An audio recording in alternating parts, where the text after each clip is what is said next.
இயேசுவுக்குள் அன்பார்ந்தவர்களே, கனடா நாட்டில் டொரண்டோ என்கிற ஒரு மாநிலத்தில் அருகில் இருக்கிற ஒரு ஊர். அந்த ஊரிலே ஒரு சிறிய ஒரு பள்ளிக்கூடம் ஒன்று இருந்தது. அந்த பள்ளிக்கூடத்தில் ஒரு வித்தியாசமான ஒரு நிகழ்வு நடந்தது. அது என்ன என்றால், அந்த பள்ளிக்கூடத்தை சார்ந்த மாணவர்கள் ஒரு குறும்புத்தனமான ஒரு செயலை செய்தார்கள். அந்த பள்ளிக்கூடத்தில் படிக்கிற ஒரு 2 பசங்க என்ன செய்தார்கள், பக்கத்து ஊரில் போய் ஒரு 3 ஆட்டை பிடித்து கொண்டு வந்து, இவங்க படித்த இந்த பள்ளிக்கூடம் பார்த்தீங்கன்னா அன்றைக்கி ஞாயிற்றுக்கிழமை விடுமுறை. அதனால் ஞாயிற்றுக்கிழமை மாலையில் இவனுங்க போய் அந்த 3 ஆட்டை பிடித்து கொண்டு வந்து அந்த ஆட்டினுடைய சைடில் ஓரத்தில் பெயிண்டால் எழுதுனாங்க. ஒரு ஆட்டுக்கு நம்பரை போட்டானுங்க 1, இன்னொரு ஆட்டுக்கு சைடில் போட்டாங்க நம்பர் 2, இன்னொரு அந்த 3வது ஆட்டை பிடிச்சி அந்த 3வது ஆட்டில் 4ன்னு எழுதுனானுங்க. அப்போ அந்த ஆட்டில் 1, 2, 4 எழுதி இந்த குறும்புக்கார பசங்க அதை தூக்கி பள்ளிக்கூடத்துக்கு உள்ளே போட்டாங்க.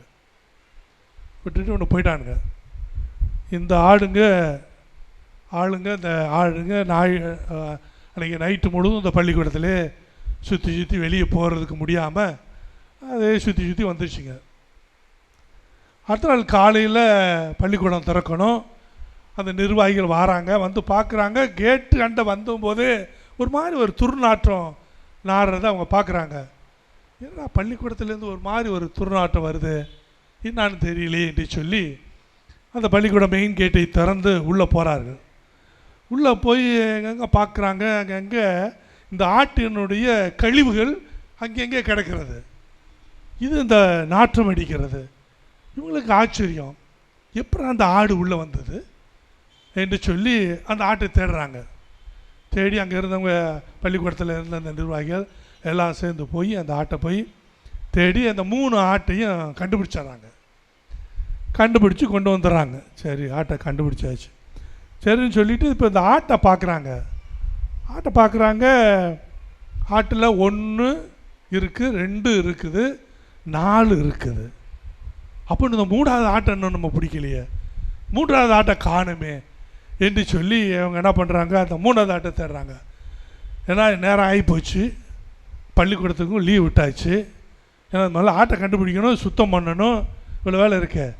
அதனால் கண்டுபிடிக்கணும். பள்ளிக்கூடத்து பிள்ளைகளுக்கும் லீவ் விட்டு நீங்கள் போங்கன்னு சொல்லியாச்சு. சொன்ன பிற்பாடு அந்த நிர்வாகிகள், அங்கே செய்கிற பணியாளர்கள், அங்கே இருக்கிற ஆசிரியர்கள், அந்த கேண்டீனில் வேலை செய்கிற பணியாட்கள் எல்லாம் சேர்ந்து ஒரு சில மாணவர்கள், அந்த +2 படிக்கிற மாணவர்கள் எல்லாத்தையும் சேர்த்து எல்லாம் போய் தேடுங்கன்றாங்க. எல்லாம் தேடுறாங்க. பள்ளிக்கூடம் ஃபுல்லாக போய் தேடி வராங்க. அந்த ஆட்டை காணோம். என்னடா 3 ஆட்டை பிடிச்சிட்டோம், இன்னும் ஒரு ஆட்டை காணுமே, நம்மளும் தேடி பார்த்துட்டோம், பள்ளிக்கூடமும் லீவ் விட்டாச்சு, எல்லா பக்கமும் தேடியாச்சு, இன்னும் அந்த ஆட்டை காணலையே சொல்லி தேடி பார்க்குறாங்க. அந்த ஆடு கிடைக்கவே இல்லை.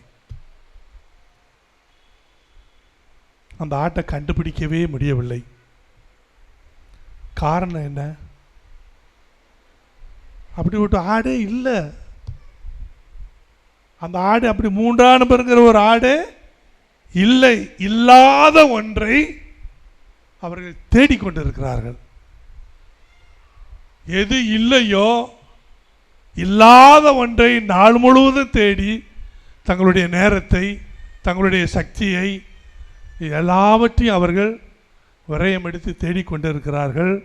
ஆனால் அப்படிப்பட்ட ஒரு ஆடு இல்லை. It does not exist. இல்லாத ஒன்றை தேடிக்கொண்டிருந்தார்கள். அன்புக்குரியவர்களே, நம்முடைய வாழ்க்கையில் பல நேரங்களில் இதுவும் நடைபெற்று கொண்டிருக்கிறது. பல நேரங்களில் இப்படித்தான் நம்முடைய வாழ்க்கையும் இருக்கிறது. இல்லாத ஒன்றை நாம் தேடிக்கொண்டு நமது வாழ்வை வீணடிக்கிறோம், நமது நேரத்தை வீணடிக்கிறோம். இல்லாத ஒன்று இருப்பவைகளை காட்டிலும் நமக்கு பெரிதாக தெரிகிறது. அதை அடையும் வரை நாம் தேடிக்கொண்டே இருக்கிறோம். அன்புக்குரியவர்களே, நம்முடைய வாழ்க்கையில் கொஞ்சம் யோசனை பண்ணி பார்ப்போம். எதெல்லாம் நாம் தேடிக்கொண்டிருக்கிறோம்?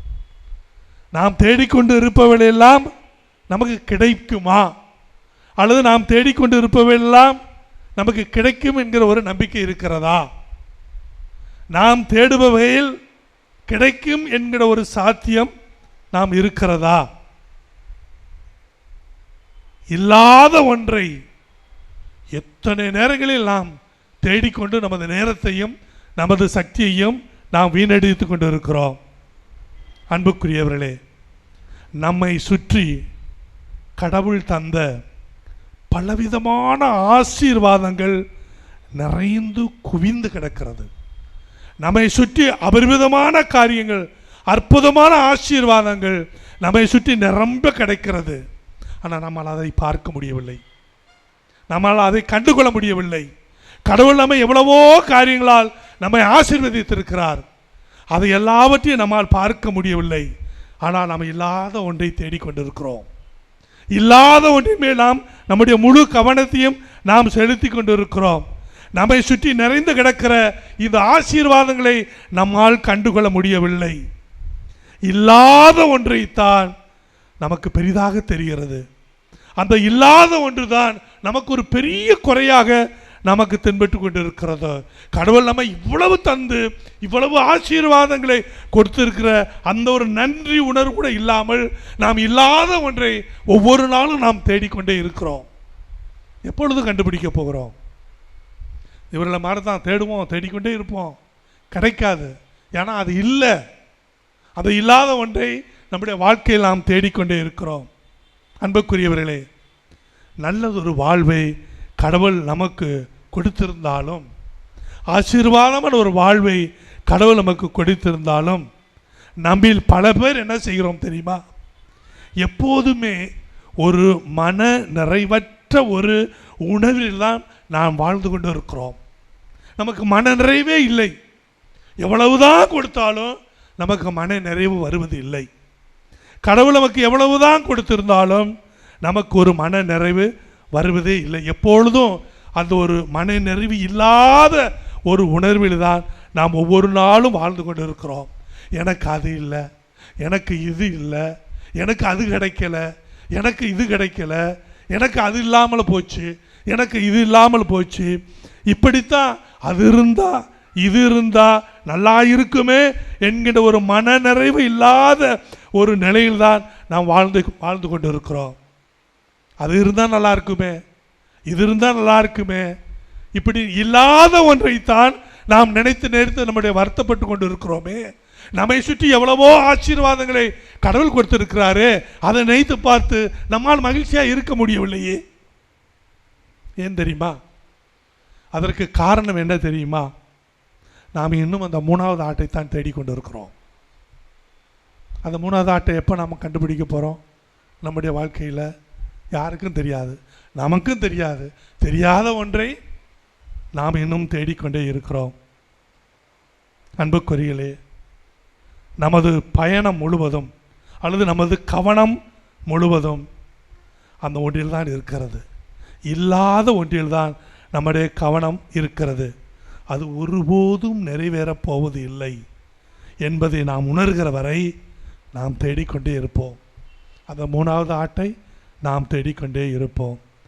ஆனால் நமக்கு கிடைக்கப் போவது இல்லை என்று சில நேரங்களில் நமக்கு தெரிந்தும் நம்மை சுற்றி இருக்கிற ஆயிரம் ஆசீர்வாதங்களை அனுபவிக்க முடியாமல், அது தருகின்ற மகிழ்ச்சி மன நிறைவை நம்மால் அனுபவிக்க முடியாமல் நம்முடைய அன்றாட வாழ்க்கை நகர்ந்து கொண்டே இருக்கிறது. எப்பொழுது இந்த மன நிறைவை நாம் பெறப்போகிறோம்? எப்பொழுது இந்த மன நிறைவை, நம்மை சுற்றி இருக்கிற கடவுள் தந்த இந்த ஆசீர்வாதங்களை நாம் எப்பொழுது அனுபவிக்க போகிறோம்? சிந்தித்து பார்ப்போம்.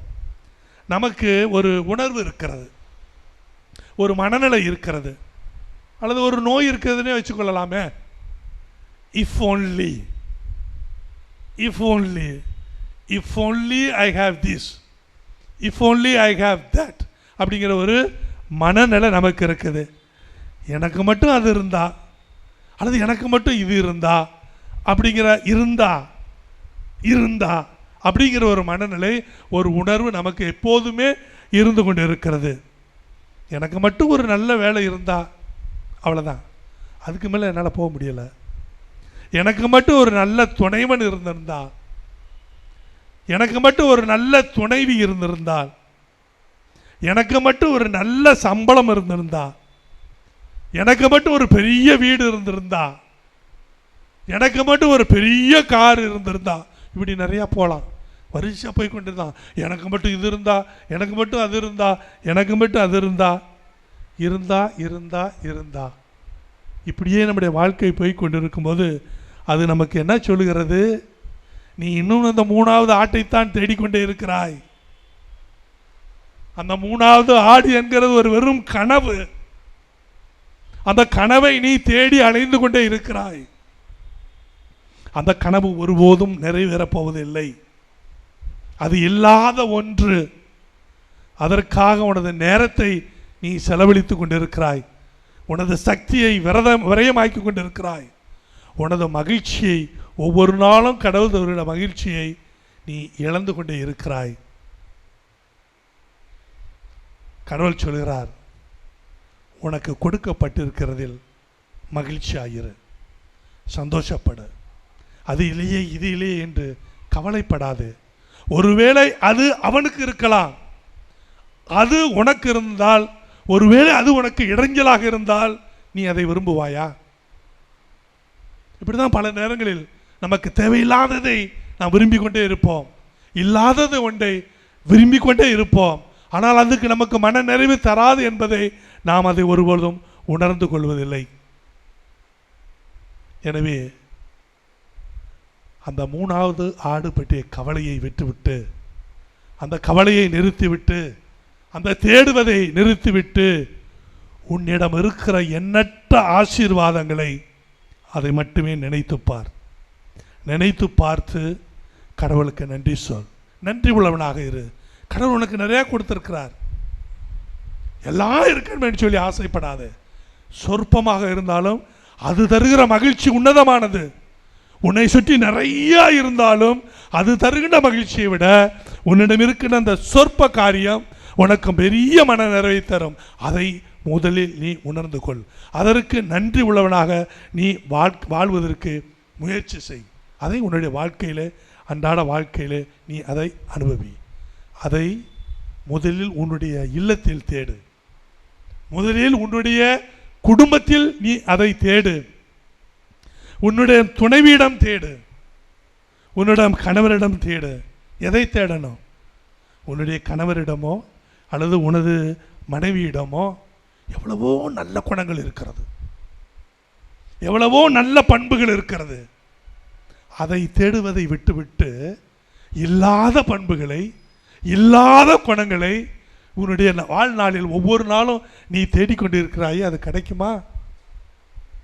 உன்னுடைய மனைவியிடம், உன்னுடைய கணவரிடம் எவ்வளவோ நல்ல பண்புகள் இருக்கிறது, எவ்வளவோ நல்ல குணங்கள் இருக்கிறது. ஒரு மனிதனிடம் அல்லது ஒரு மனுஷியிடம் ஒரு நல்ல பண்பு இருந்தால் அந்த பண்பு உங்களுடைய குடும்பத்தை மகிழ்ச்சியில் இட்டு செல்லும்.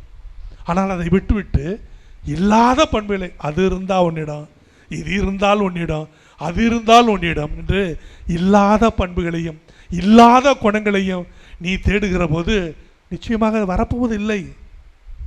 உன்னிடம் எவ்வளவோ நல்ல பண்புகள் இருக்கிறது, உன்னிடம் பெற்றோரிடம் எவ்வளவோ நல்ல பண்புகள் இருக்கிறது, உன்னுடைய பிள்ளைகளிடம் எவ்வளவோ பண்புகள் இருக்கிறது, உன்னுடைய மாமனார் மாமியிடம் எவ்வளவோ பண்புகள் இருக்கிறது, உன்னுடைய உறவுகளிடம் எவ்வளவோ நல்ல பண்புகள் குணங்கள் இருக்கிறது, உன்னுடைய நண்பர்களிடம் எவ்வளவோ நல்ல பண்புகள் இருக்கிறது. இருக்கிறதை தேடு, இருக்கிறதை உற்றுப்பார், அந்த இருக்கிறதை பார்த்து பாராட்டு. உன்னுடைய இவ்வளவு நல்ல குணங்கள் இருக்கிறதா நினைத்து மகிழ்ச்சி அடைந்து அதை நினைத்து நீ பாராட்டு. அது உன்னுடைய வாழ்க்கையை எவ்வளவோ உயரத்திற்கு உன்னை இட்டு செல்லும். இல்லாத குணங்களையும் இல்லாத பண்புகளையும் நினைத்து பார்த்து உன்னுடைய வாழ்க்கையை வீணடிக்காது. எனவே முதலில் உன்னுடைய இல்லத்தில் இருப்பதை தேடு, இருப்பதை உற்றுப்பார். உன்னோட மனைவியிடமோ, உன்னுடைய கணவனிடமோ, உன்னுடைய பிள்ளைகளிடமோ, உன்னோட மாமனா மாமியிடமோ இருக்கிற நல்ல பண்புகளை நீ உணர்ந்து பாராட்டி கடவுளுக்கு நன்றி சொல். அதுதான் இன்றைக்கு கடவுள் நமக்கு கொடுக்கிற ஒரு உன்னதமான ஒரு பாடம். எனவே உன்னுடைய வாழ்க்கையில் இருப்பதை தேடு. அந்த பள்ளிக்கூடத்து நிர்வாகிகளை போட இல்லாத அந்த 3வது ஆட்டை தேடி போகாதே. அது உனக்கு கிடைக்கப் போவது இல்லை. உன்னுடைய கவனத்தை இல்லாத ஒன்றில் செலுத்தி உன்னுடைய காலத்தை விரயம் செய்யாதே. இருக்கின்ற நல்ல பண்புகளை பார்த்து இறைவனுக்கு நன்றி சொல். உன்னுடைய வாழ்வு எப்போதுமே மகிழ்ச்சியாக இருக்கும். அதுதான் கடவுள் இன்னைக்கு நமக்கு கொடுக்கிற ஆசீர்வாதம். அப்பேற்பட்ட ஒரு ஆசீர்வாதத்தை தொடர்ந்து இறைவன் தர இந்த உன்னத திருப்பலியில் நாம் ஜெபிப்போம்.